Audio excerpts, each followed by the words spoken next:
Well, I've been skating for almost half my life, and there were people before me skating just as long. So, Winchester is a small town. Back then, it was even smaller. So to have a group of people that got together and built ramps and stuff so they could learn how to skate and progress, it's just, it's grassroots. It comes from the mud, Winchester's never had anything, or never really approved of our skating scene. So we had to sort of make it on our own. We had to go underground. Sometimes we'd get help. Sometimes we just had to do it off our muscle, off the back, off the sweat, off our brows. The mid-90s, I mean, there were like 30, 40, 50 skaters who were hardcore into it. Boyce had a scene, Winchester had a scene. We had street spots that we frequented that were actually pretty good, like pretty good training grounds for us. And when we didn't have spots, if it was too much of a bust at that time, then we would build our own ramps and rails and drag them to wherever we could, and then we would set up shop until that, ran its course. Like I say, when I started 2001, 2002, there was a sign like 10 feet from where we're sitting that the town put in that said Winchester Skate Park coming soon, which coming soon was a very relative term, obviously. But I was in 7th or 8th grade when that happened, and we were really excited, and that got my brain going even back then of like, what is that gonna look like?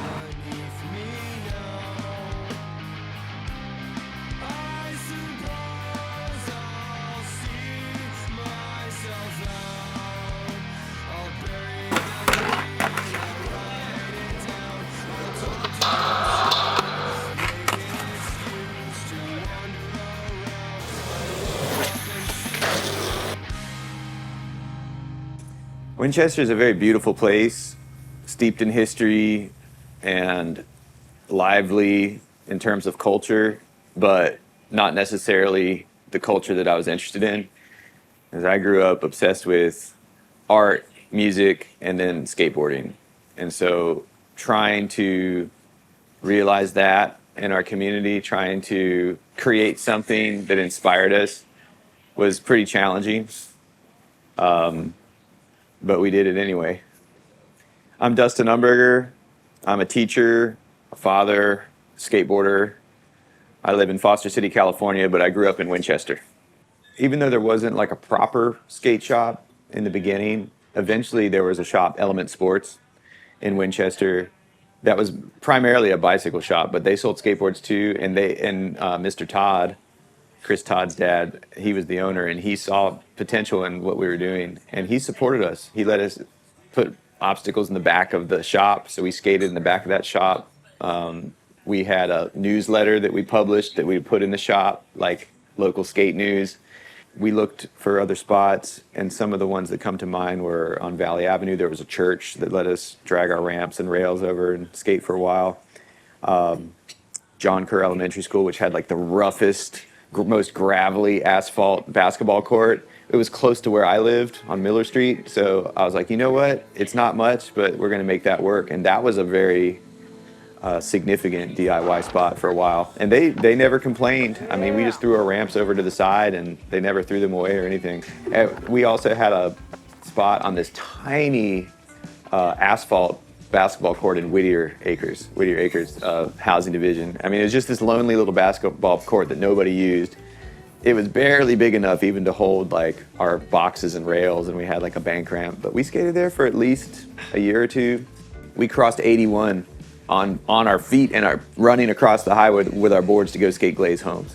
We would skate from Ward Plaza to downtown, Old Town Winchester, where we would get in tons of trouble. There was an era when there was a pretty big skate crew at Handley, and we would just meet downtown every day after school.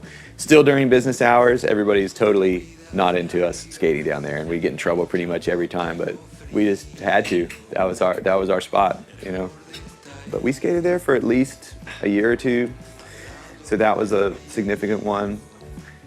There were also the street spots that we would frequent, Daniel Morgan Middle School, which we would get kicked out of consistently and get in trouble for skating.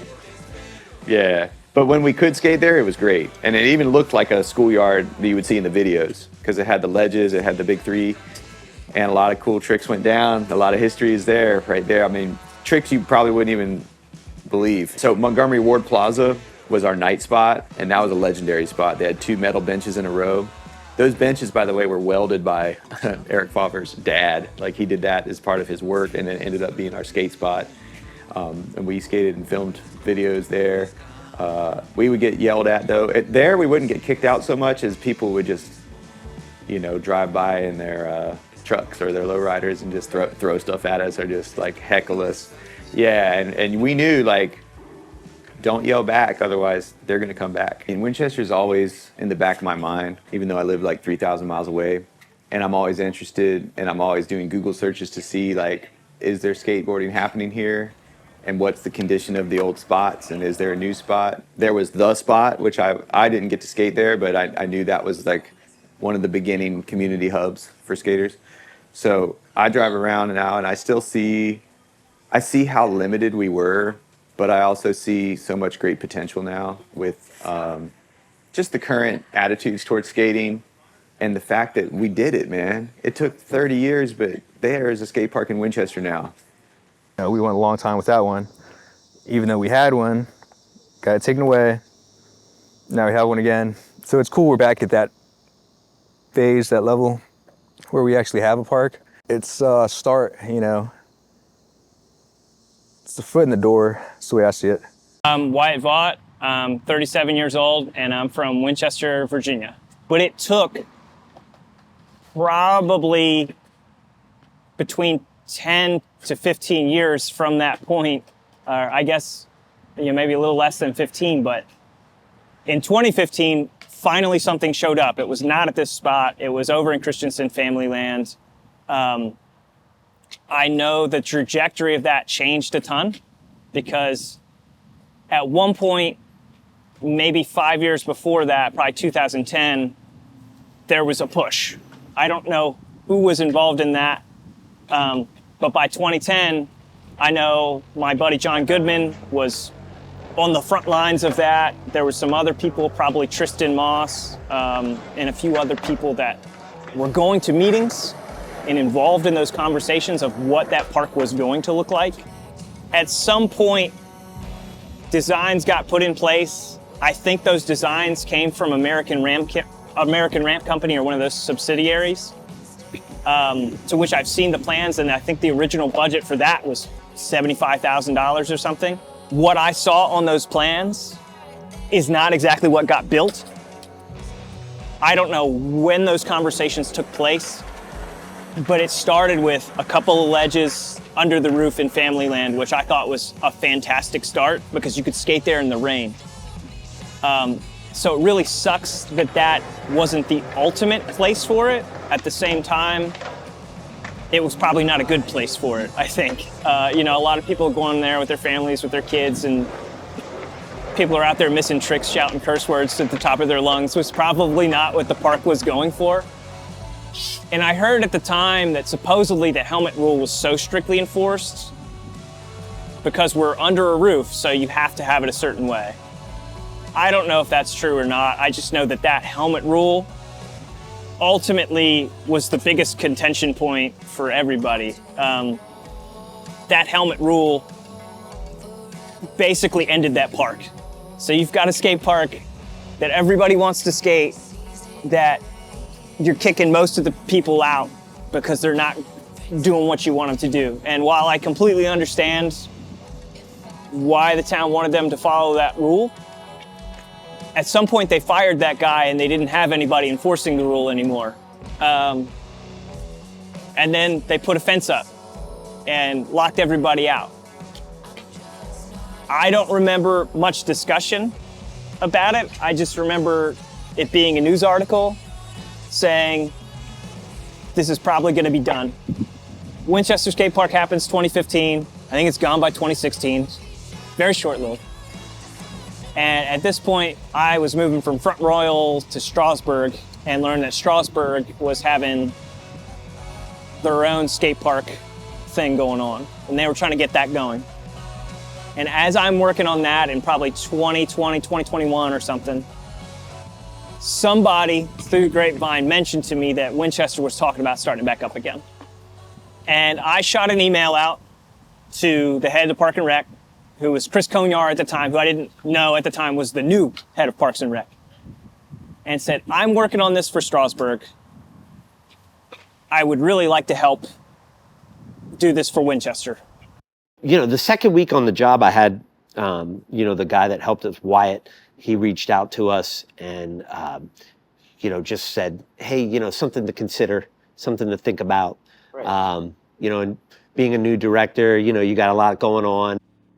As I'm talking to them in Strasburg, drawing up things for Strasburg, I want to say maybe a year later, I just get an email back from Chris and says, absolutely, we would love to hear what you have to say. And from that point, it went really, really quick. And then it just kind of grew from there. I don't think anyone took it seriously at the beginning, probably, you know, from the reputation before. But it was one of those things that, you know, got some momentum. The town had already passed a budget of $75,000, which I knew from trying to do stuff in Strasburg was not enough money to do anything. And that's when we kind of started having these more detailed conversations of what does that look like? What does $75,000 look like? What do you build out of? If you build out of these other materials that are cheaper to get more, how soon do you have to replace it? So it was something that we needed to look at. And then there isn't really an existing skate facility in our locality, both Frederick County and Winchester. So it was kind of like, there's a void there. I think we had Mayor Smith, the former mayor of Winchester, and Councilor Bell. So there was some members of city council that the skate park resonated with. They were involved with kind of the failure on the first time. So, you know, that obviously helps if they have some background and they would have liked to see that happening. So there was also, you know, with the powers that be, there was some momentum there. You know, rightfully so. Chris and Jason listened. And I could tell they wanted to hear more, but they wanted to know that I wasn't just blowing smoke. And so at some point we met out here. I had given them some conceptual stuff, who at the time, having worked in Strasburg, we had spent $5,000 to get conceptual drawings, right? And that didn't really go the way we planned it. And I knew $5,000 felt like a lot of money to have spent on a 3D picture. And so we were a little disappointed in that. But I had started skating with Zach Holyfield in Front Royal a lot, because that's where I was living before I moved in Strasburg. And he does 3D design work for a living. I was like, hey, could you help me? I'm gonna draw something, could you just do it in 3D? And so we started having these meetings, doing those up in 3D. And I knew that I would need that detailed 3D drawing as a selling point. So I'm not handing somebody something that's either a top-down view that I drew in Microsoft Paint or just a picture that I sketched. It really added a level of professionalism to it that I could not have done by myself, because now we had a scaled drawing. It needed to be at least 30 foot wide, you know, I thought, to feel like we could space things out. And I felt like it needed to be 90 foot long. I didn't know if it would work or not, but that's kind of where my head was at. And the design changed over time, because as we kind of found, like, well, how big can $75,000 go if you build out of concrete? And I kept drilling that point home. If we don't build out of concrete, we got to do it again in 10 years. We don't want to do that. So having those resources, and I know he talked to other people in the skate community. I mean, you could see when we did the ribbon cutting that that I think it was, you know, pretty well received. But that's it. When he gave us the plans or whatever, it was like, okay, you know, this looks good. Now, can we make it work with our funding? So then you got to find contractors. You know, you got to work your magic to kind of make it all happen. It's not easy. We requested $150,000. You know, we were trying to do a little bit bigger than what's over there now. We only got half of it. We only got $75,000. So that goes into your CIP budget, and then you've got to kind of regroup and say, okay, we didn't get the full funding. So we have X amount of dollars. What's the best product that we can put in for that money? Strasburg Skate Park largely informed what we could do in Winchester. Because as I was learning how far the Strasburg money would go, I knew about how far the Winchester money could go. So we had about $50,000 in Strasburg, and I knew that was not going to pour a very big pad. And I knew what some of the professional skate park companies were telling me these obstacles cost. So they were telling me how much a quarter pipe would cost. I called one company who told me it would be $30,000 to build a quarter pipe. And I knew we built it for $0 in Winchester.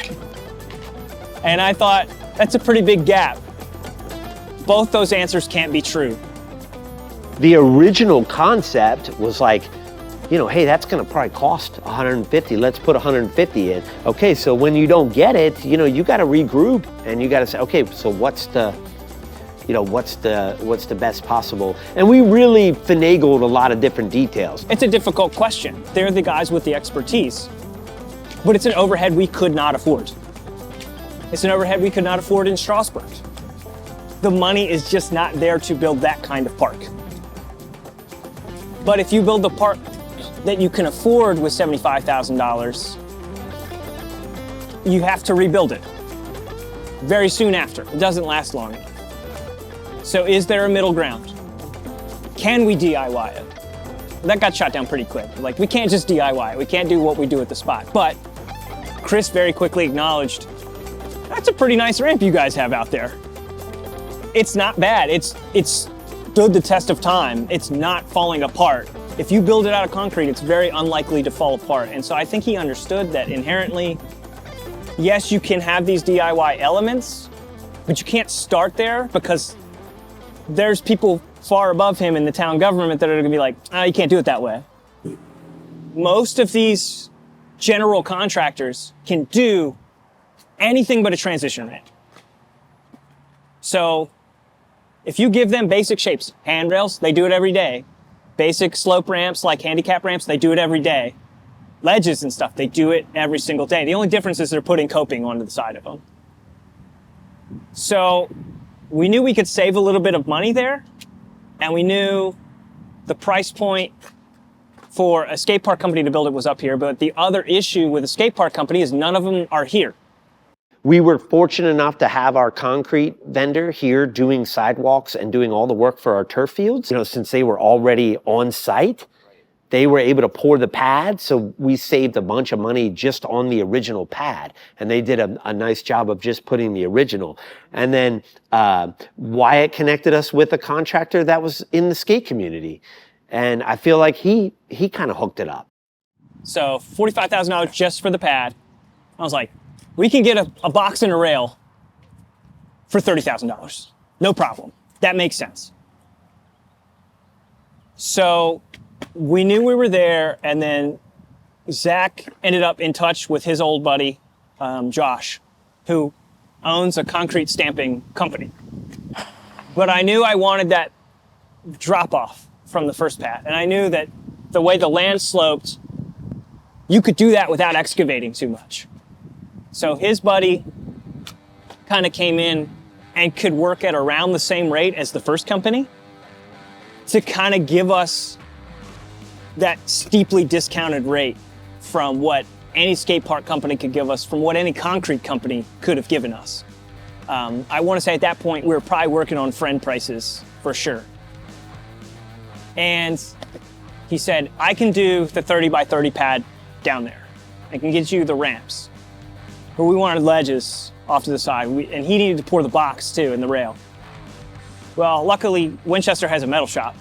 So Winchester has these resources that other towns maybe don't have. In Strasburg, we don't have these resources, so we had to find them. But because they have a metal shop in Winchester, the coping was something they had, right? So that's a cost we could subtract. The rail, they could provide that. They could build those rails. That's a cost you could subtract. And now Josh is able to build this bottom pad, and we were still at a deficit. I want to say we were $12,500 over once he priced out how much the ledges were going to cost. And you know, you want these people to get paid.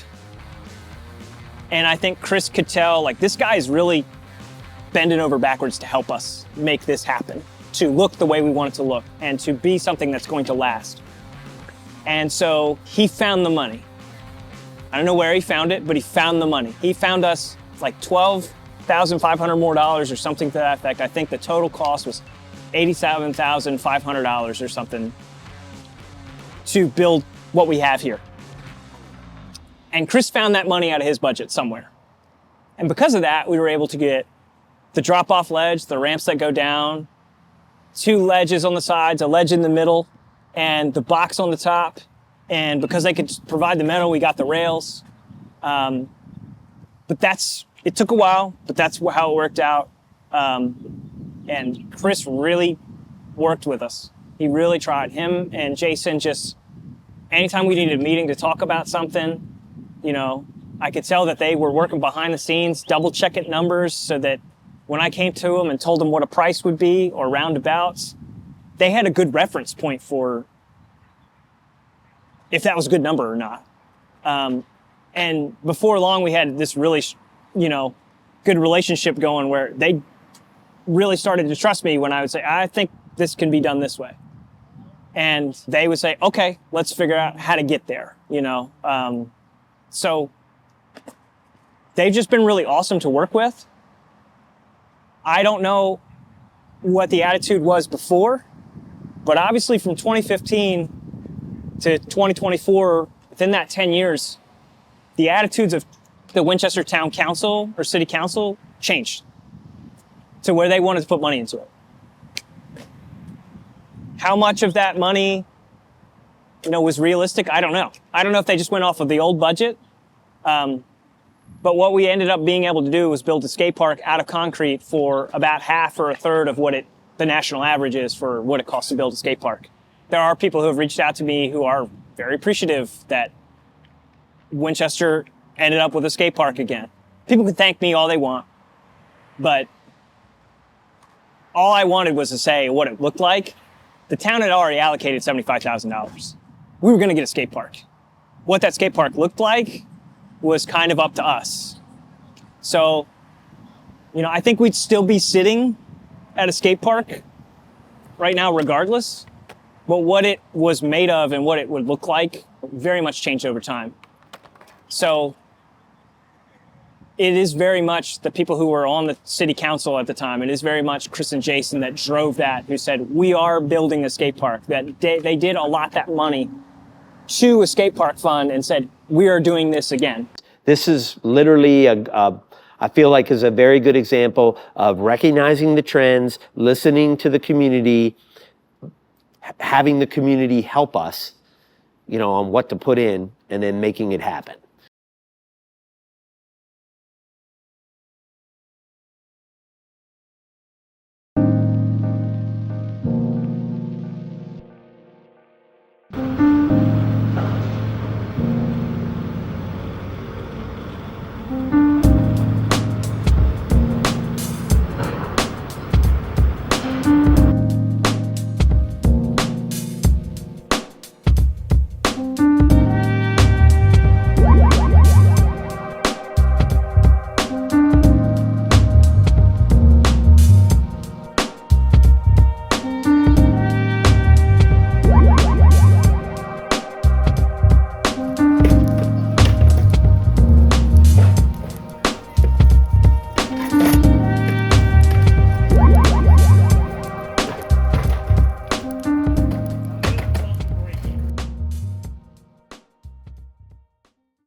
It's like that Buddha, though.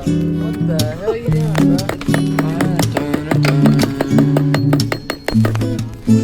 I was staring at the moon while we're bumping Catalan. I made classics in my room. What's the never got a fake ID? I need another remedy. I'll take up gardening in spring, plant some dogwood looking trees, and we're dancing in the moon while we're bumping new knock loose. I made classics from my room, Catalan, my favorite tune. Never got a fake ID. I need another remedy. I'll take up gardening in spring. Plant some dogwood looking trees. I have the eye of a tiger.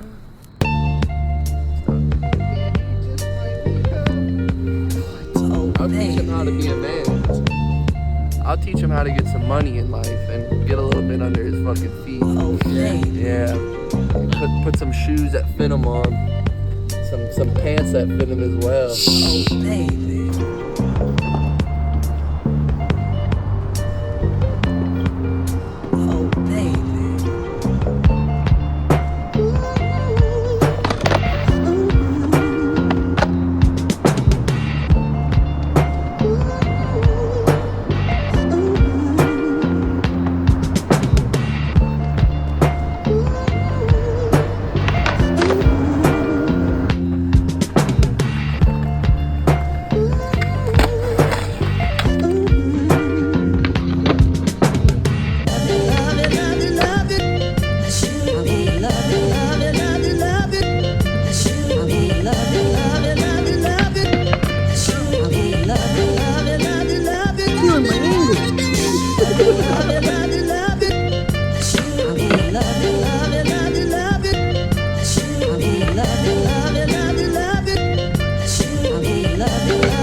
Yeah. You alright? Chain stuck though.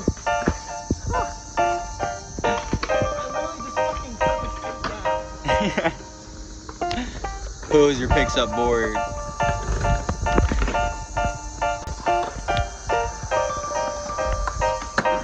Yeah. Ooh.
Oh my god.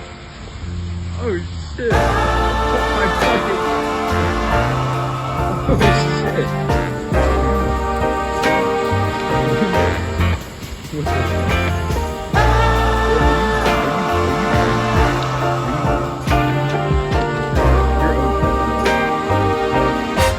I follow you on Instagram.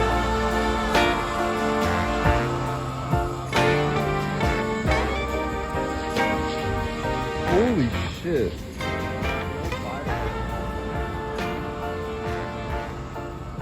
Bro, it is like toast. Holy shit. Why is it so... Holy shit.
surface level threw me out of motion. The terracotta curse lift. Courtesy of me, I might have run a mile in circles and resurfaced. Circumstance of running, only pressure was inertia. This placement might have made a difference for the faint and hard to face it. Might have made a measure if the ruler wasn't baseless. The constant came from newer balance on the concrete. The car switch ain't for you to matter. Matter of fact, you get your jaw split. Juvenile delinquency, the data on the narcissist. Suitable for standing on the edge, I stood on losses. Formula was 2 and 2 together to the bargains. Lower than the floor again, I hope to be the walls in. We was telling secrets, then I'm worthless regardless. We was telling secrets, then I'm worthless regardless. We was telling secrets, then I'm worthless regardless. We was telling secrets, then I'm just regardless. You can say no when it moves like that. You can say no. You can say no.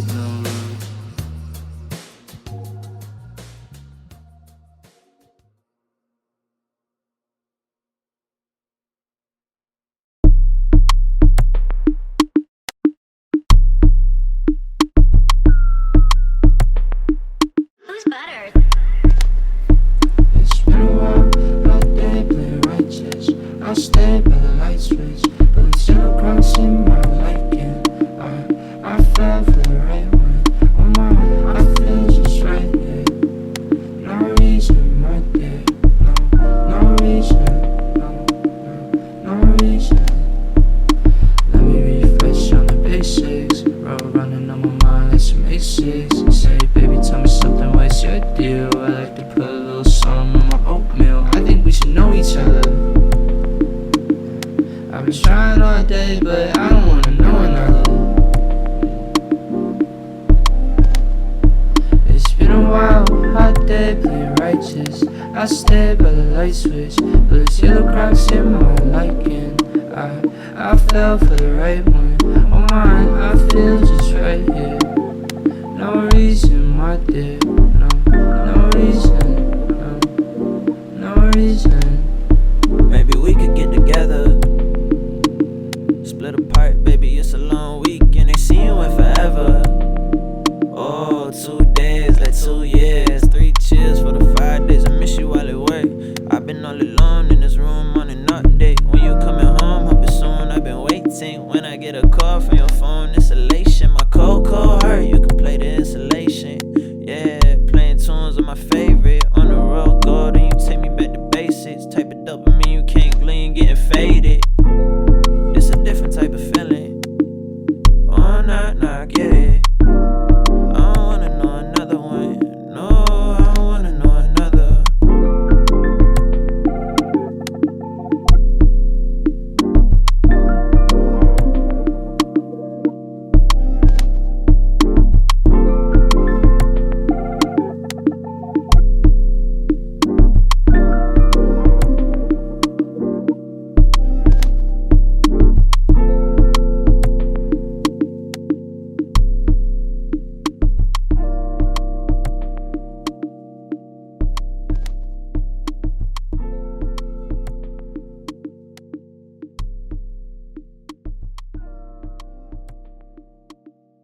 Well, I've been skating for almost half my life, and there were people before me skating just as long.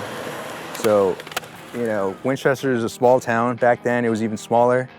So to have a group of people that got together and built ramps and stuff so they could learn how to skate and progress, it's just, it's grassroots. It comes from the mud, Winchester's never had anything, or never really approved of our skating scene. So we had to sort of make it on our own. We had to go underground. Sometimes we'd get help, sometimes we just had to do it, off our muscle, off the back, off the sweat, off our brows. Do you hear it?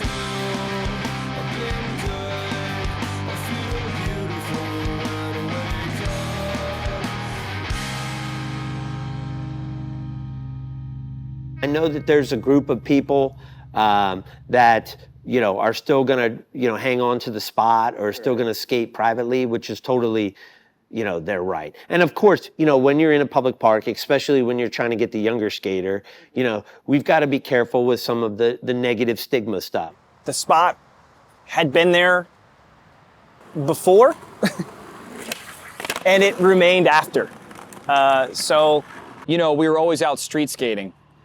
And long story short, one day we found the slab over there because there used to be a building over it a long time ago. And I'm pretty sure there was a bunch of Apple Blossom Festival floats stored inside of it. So one day we went there and explored it, looked inside, and it was whatever. And then a few years went by and the building was gone one day, So we went over and investigated and we realized that the ground was just nothing but concrete with a ledge, like a little loading dock. So we took a broomstick and it was covered in dirt. I'm talking like 2 years of rain and sticks and all the trees and stuff, covered in dirt. So we swept it off one day and realized that there was a humongous slab there. Conveniently enough, covered by tree shade. So we were like, shade, slab, junkyard, no houses. We can skate over here as long as we want. No cops, nothing. So we started meeting up there after school, after work, and it started off with just concrete and a ledge. We didn't have a name for it because it's not the Apple Factory. It's not Daniel Morgan Middle School. It's not all these famous skate spots. We would be like, hey, you want to go skate that spot? Or like that slab? We didn't know what to call it, so we just called it the spot. And the new generation followed up. They started coming out there and hanging out, and one thing led to another, and we've had up to 65 people out there before. We've had cookouts out there, all kinds of stuff. The spot was a thing that also was around when I was in middle school. And that's been through several iterations. This current spot that's there is, I want to say, spot 2.0 or 3.0. It's 3, I think, because you have the original spot, which was the church up the road on Pleasant Valley, which has since changed hands. That church used to host a skate ministry, which was very, very popular in the early 2000s. Skate ministry was a big thing. And so they built these ramps, they put them in their parking lot, they let people come skate there. It was like, over the summer, it was once a month, I think, or something like that. I don't think it was every weekend, but it was a very sought after event because there was nowhere else to skate that you would not get kicked out from. That was when I was in community college, so 2006, 7, 8, something like that.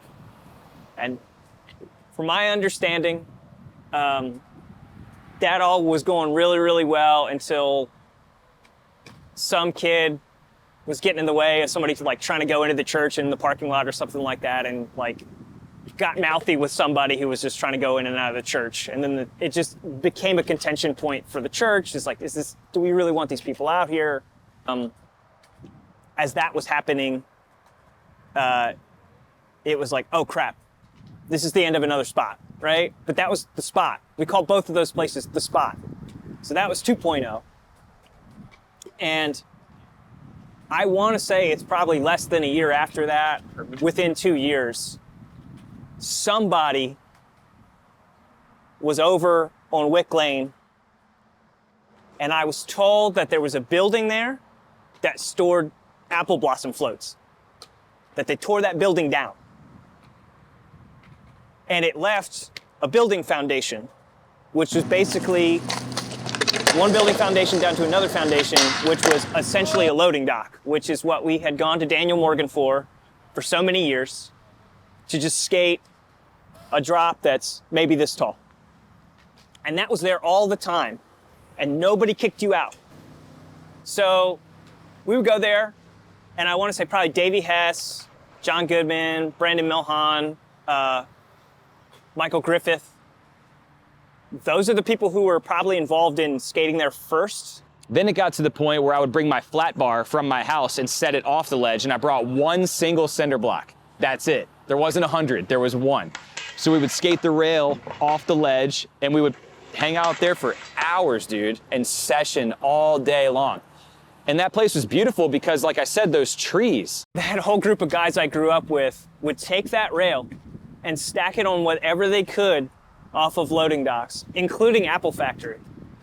And they would take like legitimate like apple crates and stuff, like benches, apple crates, putting it underneath it. And if you hit that thing wrong, it would just fall right over.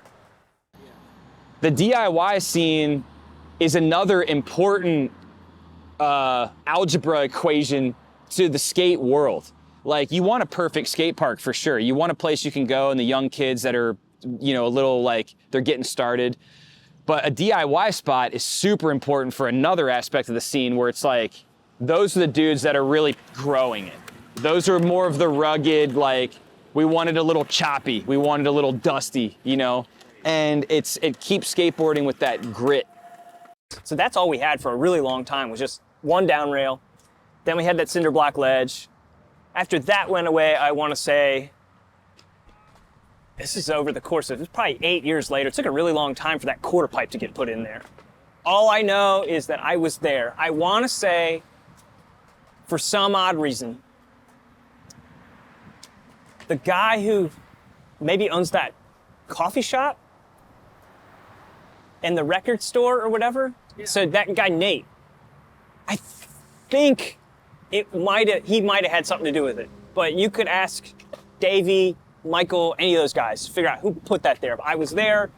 It was like, we need fill. What's fill? Anything on the ground. Throwing anything we could, filling that thing in. Somebody built that quarter pipe. It's the best thing that anybody ever built there. But DIY spots, I think, are, whatever the word is, like the underbelly of skateboarding. DIY spots are when your community and your friends, you come together and you build stuff and you kind of like give each other shit, you know, and you sort of like, and that's where you're out there sort of like, what if we do this? What if we try this? And like, that's a whole other art form of it, is like you're creating your skate scene, your brotherhood of everyone bringing their own bags of concrete. And it's not supposed to be perfect. It's supposed to have a little grit. But the skate park is also important. I mean, like, especially for the young one. So I think as a community, I mean, I would like to get more of the skate community to get over the hump. I don't think all of them have. But I also think if phase 2 like happened, I feel like that will probably be the last step to get people over the hump and into the park. Even for me, like, I've gone up to the spot and talked to people, try to get feedback. It's intimidating. And then if I'm a parent of a child that was interested in skating, like let's say I have a 9-year-old, whether you like it or not, it's intimidating. It is. You don't feel like 100% comfortable.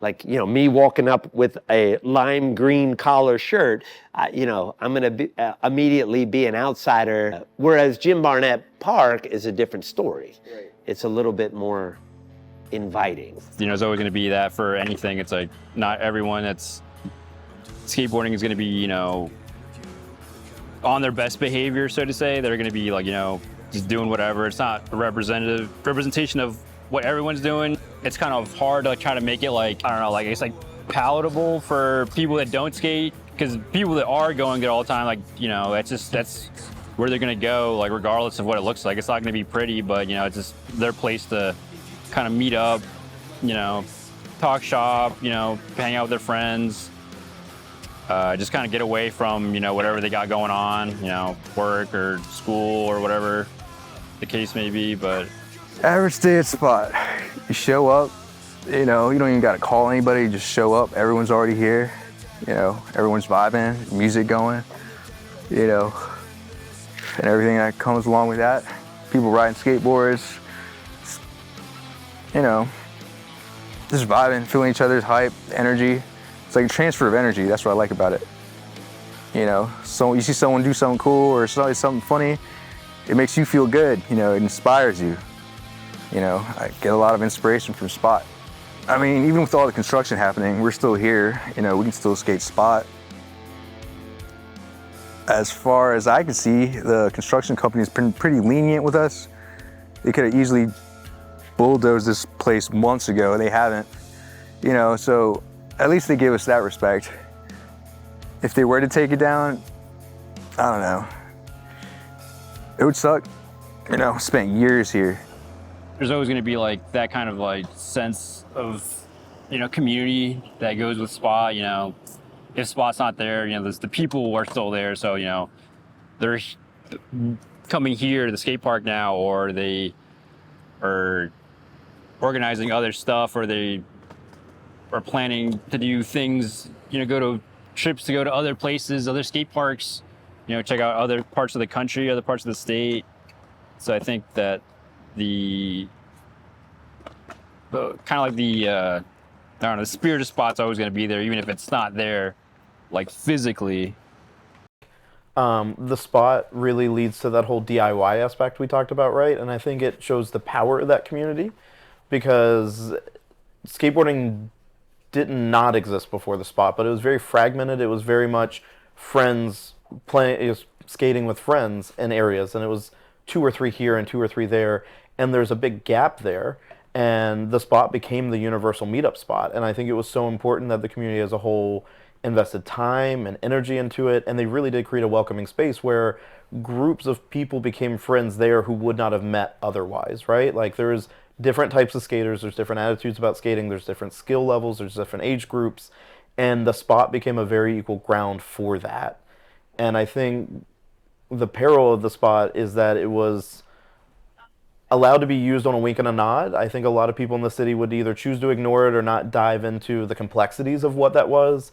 It's not an eminent domain thing. These skateboarders were not trying to take over a space and then claim it as theirs for free. They saw space that was underutilized. They saw space that no one else cared about, and they cleaned it up and they used it, and they self-managed that space, right? So when we talk about skateboarding's longevity, the Spot is a great example of people who went there at 18 were the ones at 30 putting new concrete down, right? Like, we saw generations of people who skated there, filmed their own little promo videos there. You know, Pioneer Skate Shop pretty much started there. There's so many people in the community that have continued to invest in skateboarding that met there, cut their teeth there. And to see a space like that go away is heartbreaking, because I still think spaces like that can exist and coincide with spaces like the park. I think the park, again, serves as a space that can be maintained through a system that has the ability to maintain it. I think it is definitely a safe and sanctioned space, but I don't think it should be the only space that exists in the city. Much like the art scene and everything else, I think for comfort, for skill, for accessibility, you need to break down these barriers that skateboarding is only appropriate at the park in a 50 by 50 space, because that's not what skateboarding is either. And I think the Spot did a really good job at that. It was pulling these people in, giving them a space when they had no other space to do it in, and proving that it could be done. And I think without that proof of concept, you might not have ever got the park. But I do think that we carry the influences that are most strongest with us, right? So like that is going to keep going, and like you're saying, it forms the sort of investment that you have. So when you are younger and this thing means so much to you, and you stick around, like you're going to want to come back and make that impactful, not just for you continually, but for other people who are going to come up that way, and with that connectivity with the skate subculture. Like I think that is so important to have.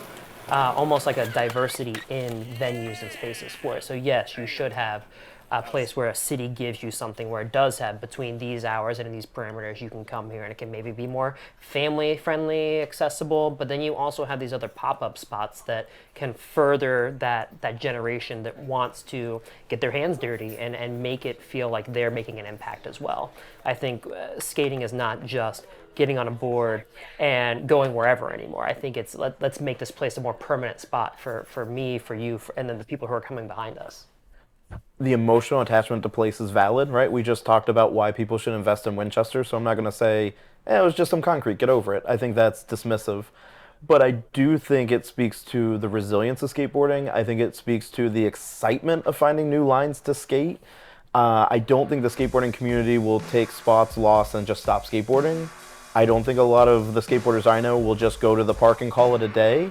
I think situations like this often breed ingenuity, they breed creativity, they breed these conversations, right, about what is the next spot. And I think those are important and valid conversations to have. I think they're paramount. That spot exists and some skaters skated spot because that's what existed. And now there's this landscape where everyone's looking for the next spot, and kids might find their own spots to build up, or they might find community resources like church parking lots that don't care, or a cool record store that doesn't care, to continue to evolve what skateboarding looks like. Because again, for as much as Spot was and was everything to a lot of people, it didn't have a sick 10 stair. It's important to think about those opportunities and to not be discouraged that Spot no longer exists, but to be encouraged that it did exist, it was built, and it can be built again. So it's sad to see it go. I'm very excited to see where Spot 2 pops up. Where it's, hey, this served its purpose, it meant a lot to a lot of people, but now let's move on and get more creative and find a spot that does have something for us to usher in this next generation of what skating in Winchester is going to look like. And then in 10, 20 years, you may be doing an interview with people who are like, hey, the Spot 2 is going away, like, what's Spot 3 going to look like? And I think that just does speak to that dynamic nature of skating and how it's not just going to go away. Spot is more the people than it was the place. And I think if those people, those 20 or 30 people, find another spot to embrace, or as they age up in a way and have more financial resources, you know, you're finding old heads that are providing more opportunities. You're finding those that can provide financial assistance. You're finding those that now wear shirt and tie and want to help with the more organized fundraising of it, right? So again, I think that evolution is also that the people who grew up with Spot, the people that are enamored with skateboarding, as we've talked about, it's a lifelong endeavor. And I think multi-generationally, those people staying in a community will really get a lot done. And as someone who wears a shirt and tie, I can tell you that I cannot get back on a board right now. Like, I think my legs are too fragile. But I'm happy to be that person who's like, okay, well, I'm not necessarily going to be using this spot, but that doesn't mean that I still can't be invested in it and want it to make it the best it can be. What can the town learn from the attitude to skateboarding? I think it's everything we've talked about. I think it's people over place, right? So place is always very important, but it's also just as important as the people who are occupying that space. And you're gonna want people who are forming connections, forming bonds, having experiences that are so important that they are going to last regardless of what that place ends up looking like. I mean, from a broader city perspective, you know, there's tons of talk about development happening around Winchester, right? And there's a fear of losing heritage, a fear of losing the character that you've had before. But if you have these people and these experiences, that's going to last. So I think the city can learn about resiliency, it can learn about connection, and it can learn about innovation for how to move forward through generations. Yeah, I would say that the lesson is pretty similar on both ends of it, which is encouraging, is that skateboarding as a culture is rooted in the 60s, 70s, and even earlier for some portions of it. And you look at interviews with Rodney Mullen now, and he's a grandpa, for lack of better words. And that's multi-generational. And I think the skateboarding community and the youngest generations right now might not have met those older generations that are supportive of it, right? They feel that skateboarding is an outsider sport, and it felt like that when I was a kid, and it felt like that when generations before me were a kid. So that can be a very isolating feeling if you don't find the older generations, if you don't find that community support, or find people that are willing to help because they did skateboard when they were a kid. And I think that's also from the city perspective, is that you have to understand that skateboarding isn't transient in the way of interest. Like it's a longevity to it. There's a staying to it. And ultimately it's about serving your community, right? If Winchester isn't friendly to skateboarders, then you might find skateboarders leave. And then there's this catch-22 where there's less skateboarders, and the skateboarders that are here feel more isolated, right? So there's this vicious cycle to not supporting your communities that have interest and that are doing positive things, that are doing worthwhile things, even if it's only specific to their art or their enjoyment, because they're not hurting anyone else. There's far worse things a kid can do than skateboard on a street he's not supposed to. there's far worse things a kid can do than fall down and hurt his arm on a skateboard. And you want to make sure that those opportunities are there, one, for that youth to feel connected to older generations and to know they're not alone, and for a city not to further a dialogue that they're alone, further a dialogue that a sport that has literally changed so many portions of the world economically, community-wise, entertainment-wise, to feel isolated. Skateboarding is not just a separate culture. It's woven in the fabric of so many cultures. And I know guys that play banjo and can do a kickflip. And I know people that grind coffee and can do an impossible. And I know people that work at the city and even the police that remember how to do a shove it. And I think that's a tie that binds, right? So when we look at what connects our community, skateboarding is a thread, and it's a very valid thread. I'm here for the interview. My name's Sue. Do you know why people like to see you so much? I'm sorry? People, you see, people are just empty bags, nothing, full of nothing. But you want to know something good? Money is something. Never forget that. Yeah, so I just applied on Indeed. I'm not